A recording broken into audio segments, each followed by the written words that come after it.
BNP কিন্তু সবসময় challenge গ্রহণ করা একটা দল। নমিনেশন দিয়েছে প্রাথমিকভাবে, এখানে অনেকে চেঞ্জ হবে, আবার অনেকে আপনার শরিক দল থেকে অনেকে নিবে। এইটা মোকাবেলা বিএনপির জন্য কোনো বিষয় না। বিএনপি চাচ্ছে আগে নির্বাচন শিডিউল ঘোষণা করা হোক।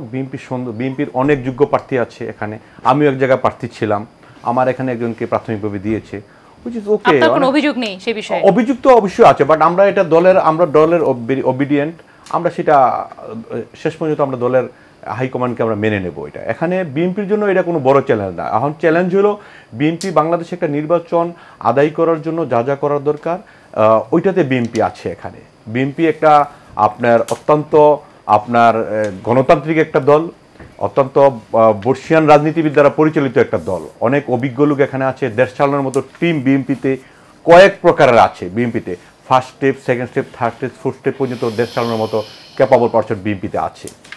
শরিক যারা আসবে তাদেরকে দিবে, না হইলেও কোনো সমস্যা নাই। বিএনপি একক নির্বাচন করে চ্যালেঞ্জ করেছে বাংলাদেশে, এখন থেকে আরও 20 বছর আগে বিএনপি চ্যালেঞ্জ করে বিএনপি পাস করেছে। এখন তো বিএনপির জন্য আরও বেশি ইজি, বিএনপির জন্য এটা কোনো চ্যালেঞ্জ না। এখন আমরা যে চ্যালেঞ্জটাতে এখন আমরা আছি, যে আমরা নির্বাচনটা বাংলাদেশে দিতে চাই, নির্বাচনটা বাংলাদেশে হওয়াতে চাই।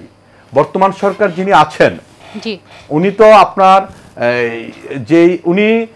এখন যারা আমরা মাঠে খেলছি, ধরেন আমরা ফেসিবাদকে বিদায় করছি বাংলাদেশ থেকে, সব তো ওনার লোক। তো উনি তো এখানে চেয়েছে, দেখছে, উনি একজনের সাথে একজনকে লাগাচ্ছে, উনি নিজের মুখে একবার এটা বলে উনি কিছু উপদেষ্টা নিয়েছে, বালখিল্য আচরণ করছে এরা। বাংলাদেশের মানুষ হাসছে, এখন বিশ্ববাসী এখন হাসছে যে উনি সব আমরা ওনার পক্ষের লোক। প্রথম দিন আমাদের দল থেকে বলেছে, ওনাকে স্বাগত জানিয়েছে, আমরা ওনার স্বাগত বক্তব্য শুনে সবাই বাংলাদেশে আমরা হাততালি দিয়েছি, যে আমরা এবার মনে হয় একটা ভালো বিচারক পেয়েছি, যে আমরা এত রক্ত দিয়ে ওনাকে আমরা ক্ষমতায় বসিয়েছি, সুন্দর একটা বিচার বিশ্লেষণ করে সুন্দর একটা নির্বাচন দিয়ে আমাদেরকে আগামী দিনে দেশটা সুন্দরভাবে গঠন করার জন্য উনি আপনার সুন্দর একটা পথ তৈরি করে দেবে।